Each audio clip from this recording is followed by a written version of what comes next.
All right, let's unpack this. We are stepping into a profound, a really chilling silence tonight. Hmm. The silence that fell over the Plumas National Forest on a bone-jarring, cold February night in 1978. Right. We're looking at a stack of sources here about one of America's most, I think, heartbreaking and just enduring mysteries, Yeah.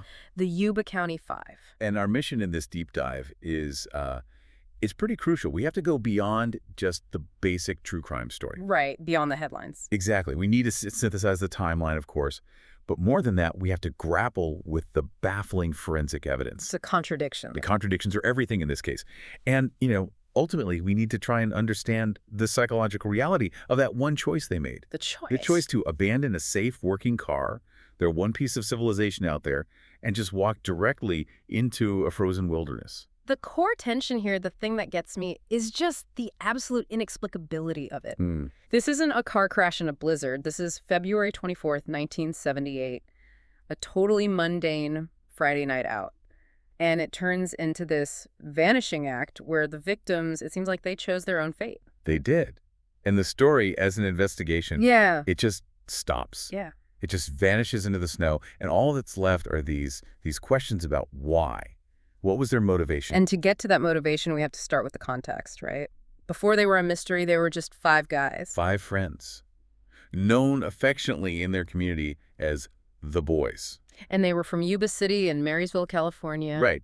Defined by friendship, by routine, and by this community support system they had. Their identity as a group is so critical. They weren't just five random guys on a trip. They were the Gateway Gators. Which was the name for their basketball team, yeah. And they were all associated with the Gateway Projects, which was a supportive living program for men with developmental disabilities. And that environment fostered this immense, almost unbreakable trust. They relied on their routines, on each other.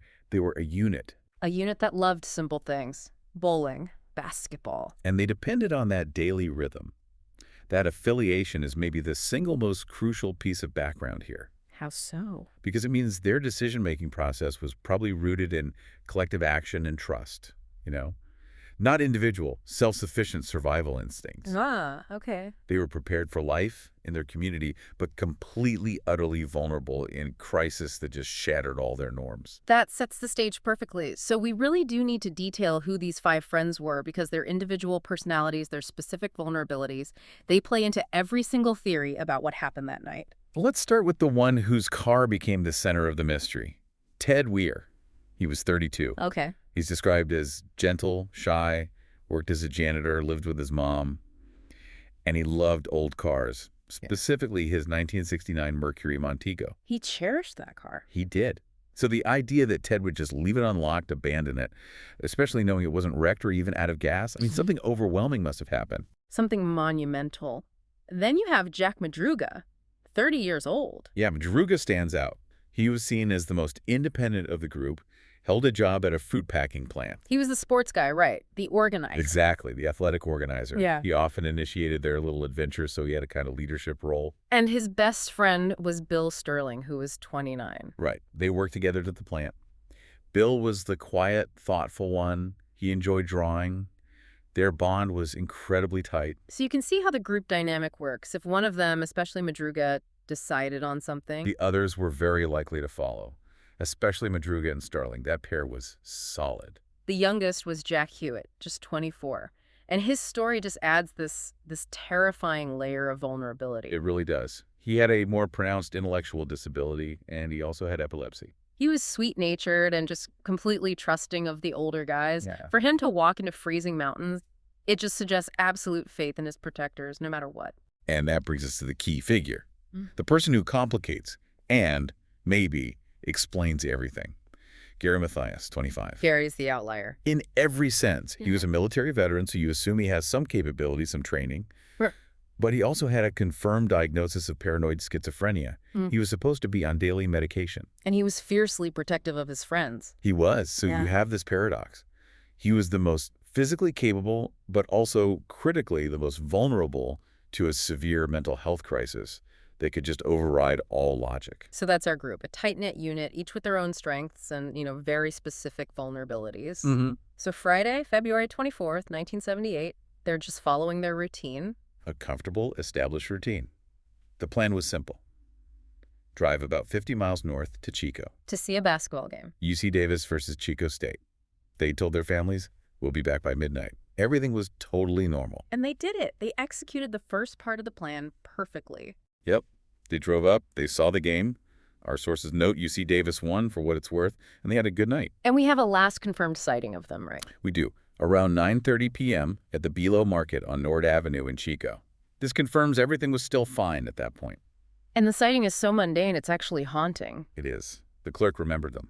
5 happy guys buying snacks. Milk, chips, junk food, just lingering a bit, enjoying their Friday night. Zero indication of any distress, any conflict, any confusion at all. But the moment they leave that market, that's where the safety net just dissolves. Right. The standard, logical, reliable road home was straight south on Highway 99, then connect to Highway 70. A simple drive, 60, maybe 90 minutes. It would have gotten them home right around their midnight curfew. Instead, Ted's Mercury Montego did not go south. It turned onto Highway 20, then onto smaller, more and more obscure roads, and eventually it committed to the remote, unmaintained, snow-covered Oroville-Quincy Road. This was not a small detour. This wasn't a missed exit. The Oroville-Quincy Road is a 70-mile mountain track. It goes deep into the Plumas National Forest. High elevation, treacherous in late February, and completely the wrong direction for anyone going from Chico to Yuba City. For men who relied so heavily on routine, this catastrophic choice is the entire puzzle. And it raises that central question we still can't answer. Why this road? Was it a genuine, profound wrong turn? Could be. Late-night confusion, maybe bad road signs? Or was it deliberate? Maybe Jack Madruga wanting an adventure, or, and this is darker, Gary Mathias acting on a sudden delusion. A delusion that they were being followed or that they needed to reach some specific point. Or did they see something, a light, a flare, an accident, something that made them commit to this road? The word commit is key, because that's what kills the simple wrong turn theory for me. How so? To drive that far onto an increasingly difficult, isolated road that suggests intention, or at the very least, a shared catastrophic confusion that went on for hours. They had so many chances to turn back. So many. If they realized they were on the wrong path, they could have just turned around. But they didn't. They kept going up. Okay, let's move to the physical point of vanishing. Because when the car is found 4 days later, February 28th, it just deepens the mystery, offers all these impossible contradictions. The car, that 69 Montego, was found high up on the Oroville-Quincy Road, and its condition was just baffling. Not wrecked? Not wrecked, not damaged at all, and this is crucial. It had a quarter tank of gas left. More than enough to get them back down the mountain. Easily. It was just stuck in some light, patchy snow, maybe a few inches deep. And this is where, for me, all logic just fails. As we said, 5 grown men. They should have been able to free that car with a push. Without a doubt. Rock it back and forth, get it out. Even if they couldn't, the simple, common-sense decision is to lock the car and walk back down the road they just drove up. Back towards civilization. Back towards safety.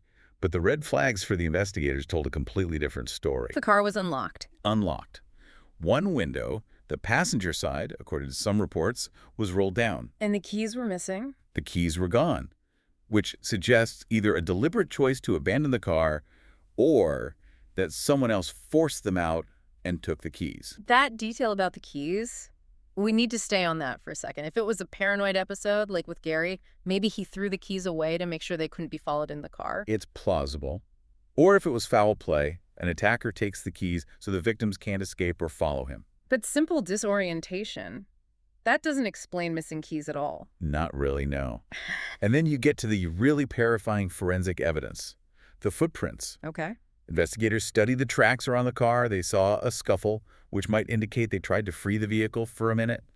Or maybe it was a moment of panic, an argument. But the profound, chilling fact is the direction they went. Exactly. There were absolutely no footprints leading back down the road. None. Not one track leading back toward safety, toward the known. All the visible tracks led uphill, away from the car, deeper into the forest, toward the higher elevation of Challenge Peak. It defies all logic, all primal survival instinct, especially when you think about how they were dressed. Suicidal attire. Light jackets, sneakers, leather shoes. It means that in that moment, for them back, was not an option. They were either compelled by a threat they perceived behind them Or drawn by some beacon of hope they saw ahead. Now, there is one possible anchor point to that night, right? The testimony from Joseph Shones. Yes, the Shones testimony. He was a local guy whose own car got stuck near that same spot that night. What did he report? Shones claimed that sometime after 11:30 p.m. he heard voices. A group of people. He called it, "Hey, are you okay? My car is stuck too." And their response? Silence. He said the voices immediately went silent. He called out again, and there was nothing, just the wind. Which suggests, if he heard them, that they were alive together on that road and they actively chose not to respond. The implication is massive. Why not respond to another stranded motorist who might be able to help? Why the silence? If it was a paranoid break, Gary could have ordered them to be quiet, believing Shones was whoever was pursuing them. Or if it was foul play, an attacker could have silenced them. But we have to be careful with this, don't we? We do. Our sources note his credibility was a bit problematic. He had health issues, his story had some inconsistencies over time. It's tantalizing because it's the only human interaction we have, but it's not definitive proof. It's a ghost in the narrative. A ghost in the narrative. That's a good way to put it. Okay, so regardless of Shones, the evidence at the car forces us into the psychological factors. Let's talk about the disorientation hypothesis again. Right. Disorientation compounded by the late hour, the extreme cold. It's a powerful force. They could have been searching for a distant light they misidentified, a mirage of safety. And they thought walking uphill was the only way to get to it. And if one person, say Jack Madruga, the leader, committed to that idea, the others, with that collective trust, they would follow. But we keep coming back to Gary Mathias. If he was having a severe paranoid episode, the whole picture changes. It changes everything. He could have convinced them they were being followed. Maybe Shones was the person they were fleeing from, and that the car was a visible, vulnerable target. And for men who trusted him as their protector, especially someone as vulnerable as Jack Hewitt, a mass flight led by a capable but deluded person becomes terrifyingly plausible. And, we can't just discard foul play because there's no evidence. The missing keys? The missing keys, the window rolled down, the desperate uphill run. These are all consistent with fleeing a direct human threat. It's hard to imagine 5 friends choosing a snowy path over a safe car unless they were forced. So it's that tension, isn't it? Fleeing an unseen human monster versus fleeing their own shared confusion and psychological collapse. That's what makes this so perpetually unsettling. Whatever the catalyst was, the decision to leave that Montego, that was the point of no return. Absolutely. The searches that followed were futile. The snow just swallowed them up. For 4 months, March, April, May, the families were just trapped in this agonizing wait while the forest just held his secret. So let's transition now to when the truth, or at least part of it, began to emerge. The long thaw. And the grim discoveries that redefine this case from a disappearance to a survival paradox. The timeline here just emphasizes the sheer oscillation. It wasn't until June 4th, 1978, 4 months later, 4 months, as the snow line finally receded high up the mountain, that the first discovery was made. And it wasn't by official search teams. No, it was a group of motorcyclists, right? Just out exploring remote trails. Exactly. And the location they found is staggering. Nearly 20 miles north of where the Montego was abandoned. 20 miles, you have to think about that distance. 20 miles in deep snow, wearing street shoes and light coats, going up in elevation. This wasn't a random walk. This implies a huge amount of determination. A clear, if totally misguided, destination. So what did the motorcyclists find? They came upon a remote, isolated U.S. Forest Service trailer. The door was closed, but unlocked. And inside, they found the first grim confirmation. The body of Ted Weyer. And this is the moment, if you're following this case, where it just becomes surreal. It's the most puzzling and probably the most heartbreaking detail of the entire tragedy. He was inside the trailer on a bunk. Wrapped in 8 blankets. 8, and he was only wearing socks. His shoes were missing. And the tragedy is defined by what was in that trailer with him. This absolute survival paradox. It wasn't just a shelter. No. It was stocked with plenty of canned food, all unopened. It had a working, usable propane heater. Unused. The fireplace was clean, untouched. There was wood nearby. So Ted Weyer, who somehow survived a 20-mile trek in the freezing wilderness, starved to death and died of hypothermia inside a shelter that had everything he needed to survive. The warmth, the food. It was all right there. It forces us into a real psychological analysis. Why? Why didn't he eat or light the fire or turn on the heater? What's the leading explanation? Well, one powerful one is the advanced neurological effects of hypothermia and starvation. Extreme cold severely impacts your cognitive function. Right. The ability to do fine motor skills, like use a can opener or figure out how to light a propane heater, that just shuts down. The brain starts prioritizing, just keeping your heart beating. So it's not that he was just confused, it's that his brain and body were physically incapable of doing the tasks. He might have looked at the food, known it was food, but just lacked the coordination or the cognitive urgency to actually open it. That's horrifying. And then there's the heartbreaking social contract of the group. Could Ted, the gentle, trusting one, have been waiting faithfully for the others before he touched any of the supplies? Like they made a rule. We don't eat until everyone is here. And he just adhered to that code, even as he was dying. That idea that their trust in each other was stronger than his own survival instinct, that's profoundly sad. And what about his missing shoes? That could point to something called paradoxical undressing. It's a known side effect of terminal hypothermia. What is that? As the body's core temperature plummets, the blood vessels, which have been constricted to save heat, suddenly dilate. It causes this intense but false sensation of burning heat. So the victim thinks they're overheating. And they irrationally start stripping off clothes.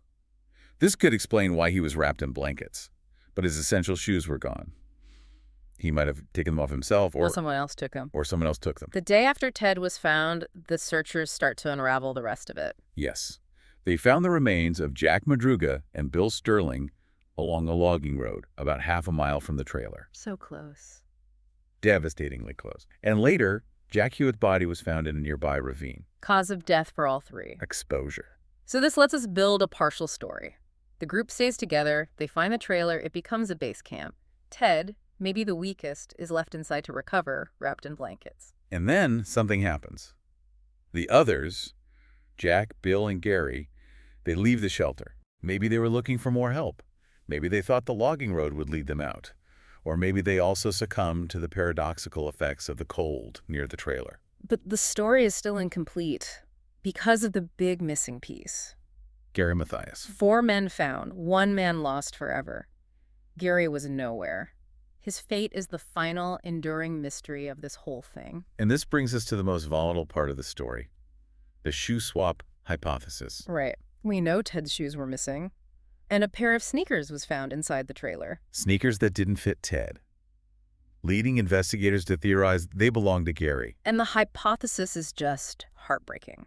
Did Gary, the most physically able, take Ted's better insulated shoes and strike out alone for help? Leaving the weakened Ted behind in what he thought was a safe place. That implies a total breakdown of the group's unity. It's a shift from collective trust to individual desperation. If Gary, their protector, made a calculated decision to maybe sacrifice the weakest member for the chance of saving the rest, it changes the whole character of the tragedy. But if he did leave for help, where did he go? The search for him was exhaustive. The area was secured. And yet, not a trace. No body, no clothes, nothing. Which raises the possibility that if he survived the initial trek, he moved a lot farther than the others, or his body is just in a place that the melting snow never revealed. It does. Let's move into the dominant theories that try to weave all these contradictions together. The car, the uphill flight, the trailer, and the ghost of Gary Mathias. Okay, theory 1, this is the official one, right? The wrong turn disorientation hypothesis. It's the foundational explanation, yeah. The argument is simple. A massive wrong turn was compounded by panic, the late hour, and the rapid onset of hypothermia. So all the irrational behavior, the rolled down window, the missing keys, walking uphill, that's all just symptoms of being freezing and confused. That's the theory. But the critique is its sheer implausibility. Disorientation explains what happened once they were cold, but it doesn't explain the 70-mile detour in the first place. Right, and it doesn't really explain the missing keys or the unanimous agreement to walk uphill. Theory 2 focuses heavily on our outlier, the paranoid break. This is all about Gary Mathias. All about Gary. He suffers a severe psychotic episode. Maybe he missed his medication. The delusion causes him to believe they're being pursued. And the others, trusting him, follow his instructions to flee the car and escape deep into the woods. This theory is potent.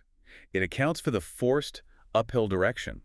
It explains why the car was abandoned so quickly. But it falls apart a bit at the trailer, doesn't it? It really falters there. If Gary was lucid enough to organize a 20-mile trek and find a shelter, why would he then fail to use the resources inside it? Or worse, abandoned Ted. It suggests a complete collapse of rationality after they found safety. Or a sudden change of circumstances once they got there. Okay, theory 3, the darkest one. Foul play. The argument here is they met someone on that road. A Yeah. criminal, a poacher, someone who threatened them and forced them from the car. And the missing keys become the key evidence for that, coercion. The uphill sprint was a flight from a real human threat. The problem with the foul play theory is the total lack of forensic evidence. No sign of a struggle, no blood, no witness, other than Chenard's. And the attacker would have had to vanish as cleanly as Gary did, leaving the car behind as a decoy. It relies heavily on speculation to fill in that evidentiary void. Theory 4 is simpler and kind of more poignant, the pursuit of a light. It posits that in the pitch-black mountains they saw a distant light. A remote cabin, a radio tower, something. And they just walked relentlessly toward it, thinking it was a town. And they found the trailer, a real shelter, but only after they were too far gone from hypothermia to actually use it. The strength of this is it explains the 20-mile distance and the goal-oriented movement. But again, it requires a total psychological failure of the car. Why leave the car just because you see a light? Right. It doesn't quite explain the specific details of how the car was left. But finally, there's Theory 5, the cover-up, or, a bungled investigation. This one is born out of the family's frustration. Absolutely. It centers on rumors of internal police memos talking about embarrassing aspects of the case. The suggestion is that maybe the men's vulnerabilities were downplayed by authorities to avoid public scrutiny. But even if that's true, it doesn't change the physical reality of what was found. It critiques the response, but it doesn't explain the missing keys or why Ted didn't like that fire. Right. The evidence itself is just so contradictory, maybe no amount of police work could have provided a clean answer. So if you put it all together, the truth is probably a mosaic of all these things. I think so. It starts with a wrong turn, maybe an ill-informed suggestion from someone, but then it's compounded by rising panic, the paralyzing cold, and Gary's psychological state, adding a layer of irrational urgency. And the collective trust they had, which was their support system in Yuba City. Became their mechanism for a catastrophic shared decision in the mountains. They acted as a unit, and when the unit's leader had a failure of rationality, the whole unit followed that path. But the whole case still collapses back to that one unavoidable void. The enduring mystery of Gary Mathias's fate. He was the most capable. He may have taken Ted's shoes. Where did he go? Did he succumb somewhere out there in the vastness of the Plumas National Forest? Did he fall into a ravine that searchers just missed? The mountains can hide a body for decades. Oh, and this is a long shot. Did Gary, suffering from trauma, amnesia, hallucinations, did he somehow wander out of the forest? And end up living an anonymous life somewhere, stripped of his identity? It's possible. The official conclusion is he likely died from exposure, but without a body, there's no closure. The search teams found his friends in a pretty contained area near that trailer, yet the most capable person just evaporated. That specific detail is what makes this case not just a tragedy, but one of the great American enigmas. So what does this all mean for us, for you, looking back all these years later? The story of the Yuba County Five, it really transcends a simple mystery. It's a profound human tragedy about friendship and vulnerability and the catastrophic failure of logic under duress. It's a stark, chilling reminder of the wilderness's absolute indifference. A simple error, a wrong turn, when compounded by fear and cold, can become an inescapable collective fate. Their reliance on routine and trust, which was their greatest strength at home, proved to be their ultimate weakness when they were faced with the primal forces of nature. The families have since passed away, their biggest questions never answered. The case is officially cold. But the ambiguity in the footprints, the missing keys, the untouched food, it keeps it alive in our collective memory. And this brings us to the final provocative thought for you to carry with you from this deep dive. Focus on that immediate, inexplicable choice they made right at the Mercure Montego. Forget the 20-mile trek for a second. Focus on the very beginning. What was the precise moment, the single word, the catalyst that convinced all 5 of these men that stepping away from the warmth and safety of their car and walking uphill into a deadly, freezing night was their only viable option? That moment. That single second of shared, devastating, irrational decision-making under extreme duress. That's the shadow that continues to linger over that remote road. It forces us to reflect on the fragility of our own rationality, the nature of trust, and how sometimes our survival instinct can lead us down the most fatal path imaginable.